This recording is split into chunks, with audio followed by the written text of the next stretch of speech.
श्रद्धास्पद परम पूज्य आचार्य प्रवर के चरणों में अभिवंदना। आदर्शपद साधु साध्वी वृंद, उपस्थित धर्म परिवार। संस्कृत में एक श्लोक आता है, विद्वांसः कति योगिनः कति गुणैर् वैदग्ध्यभाजः कति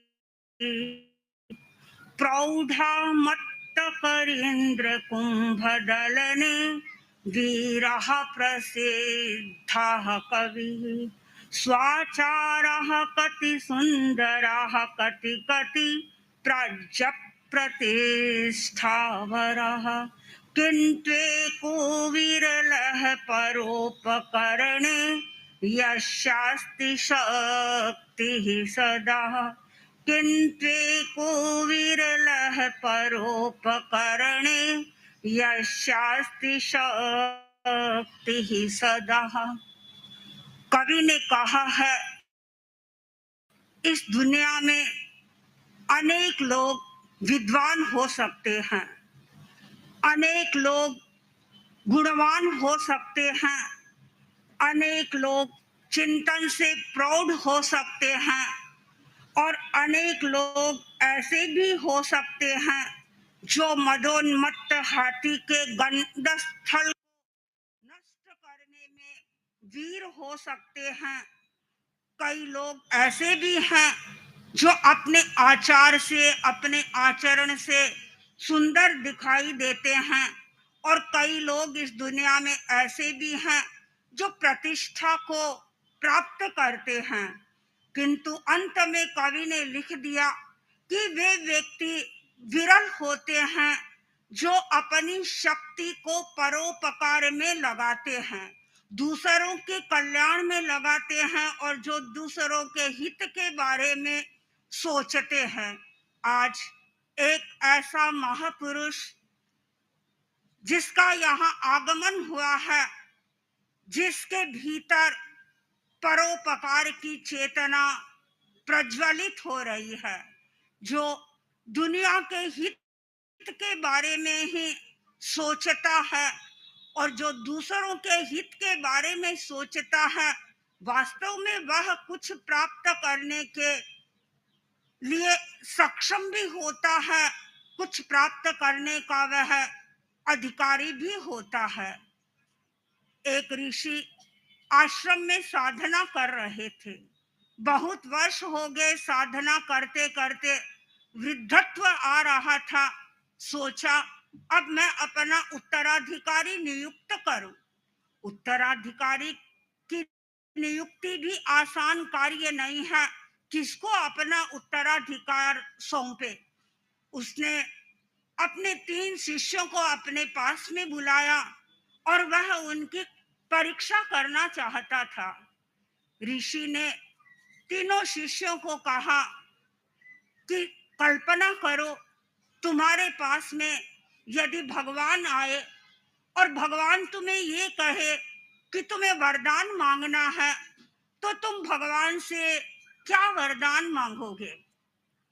पहला शिष्य खड़ा हो गया, गुरु के पास में पहुंचा और गुरु से निवेदन किया, गुरुदेव यदि मुझे भगवान वरदान मांगने के लिए कहेंगे तो मैं भगवान से यही प्रार्थना करूंगा कि हे भगवान, तुम मुझे दुनिया की सारी विद्याएं दे दो, जितना भी ज्ञान इस दुनिया में है वह ज्ञान तुम मुझे दे दो। गुरु ने शिष्य की बात को सुन लिया। दूसरे शिष्य को पूछा, बताओ तुम क्या भगवान से याचना करोगे। दूसरे शिष्य ने कहा कि मैं भगवान से याचना करूंगा कि हे भगवान, तुम मुझे प्रचुर धन दो, मैं दुनिया का सबसे धनाढ्य व्यक्ति बनूं। गुरु ने उसकी बात को भी सुन लिया और तीसरे शिष्य को पूछा, बोलो तुम्हें जब यदि भगवान वरदान देंगे तो तुम भगवान से क्या प्रार्थना करोगे, क्या याचना करोगे। और तीसरे शिष्य ने बड़ी शालीनता के साथ, तीसरे शिष्य ने अपने गुरु के सामने निवेदन किया, गुरुदेव मुझे वह शक्ति दो जिससे मैं मानव मात्र का कल्याण कर सकूं। और जब गुरु ने तीसरे शिष्य की बात को सुना तो गुरु ने संतुष्टि का अनुभव किया और गुरु को ऐसा लगा कि सचमुच में यह मेरे उत्तराधिकारी बनने का पात्र है, और गुरु ने उसे अपना उत्तराधिकारी बना दिया। श्रेष्ठ पुरुष वह होता है जो मानव मात्र के कल्याण के बारे में सोचता है और सबके हित के बारे में सोचता है। सूरज तपता है सबके लिए, सूरज तपता है सबके लिए, नदी बहती है सबके लिए, दीपक जलता है सबके लिए, और साधु होता है सबके लिए। और सचमुच में हम परम पूज्य आचार्य वर्ग को देख रहे हैं। आचार्य वर्ग का विराट व्यक्तित्व है और वह विराट व्यक्तित्व ही जन जन को अपनी ओर खींच रहा है।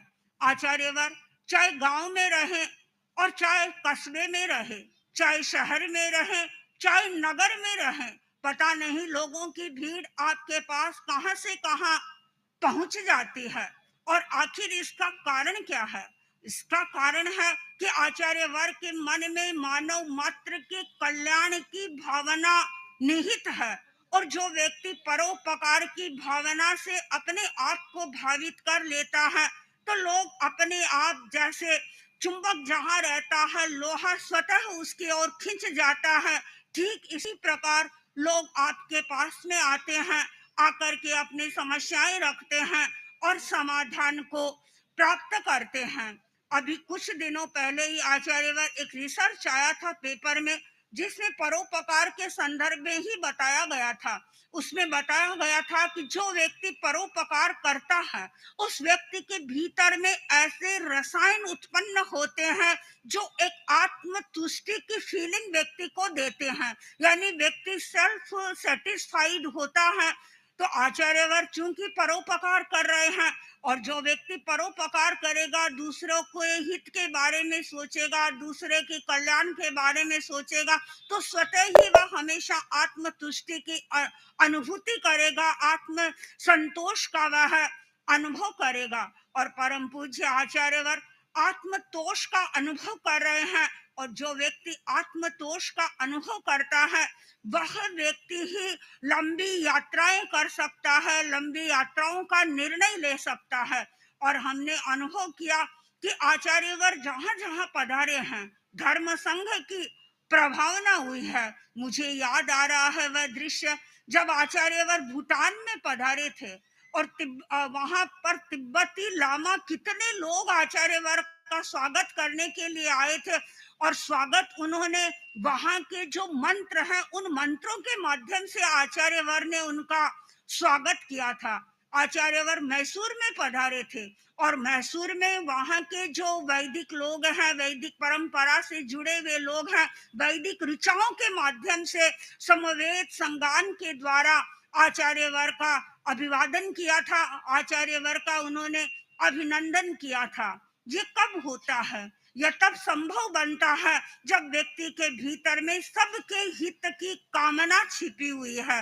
और हम देखते हैं कि आचार्य वर्ग मन से भी सबका हित करते हैं, बोलते नहीं है, बहुत कम वाणी का प्रयोग करते हैं, बहुत कम शब्दों का प्रयोग करते हैं, और बावजूद उसके कि वे चिंतन के द्वारा लोगों का हित करते हैं, लोगों के कल्याण के बारे में वे सोचते रहते हैं। और जब कभी भी बोलेंगे तो वह बोलना भी आपका दूसरों के हित के लिए होगा, और सारे कर्म की प्रवृत्ति है वो दूसरों के लिए हो रही है।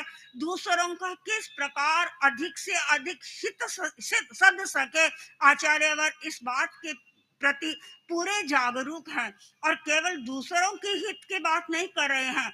आचार्य वर्ग कभी कभी स्वार्थी भी बनते हैं।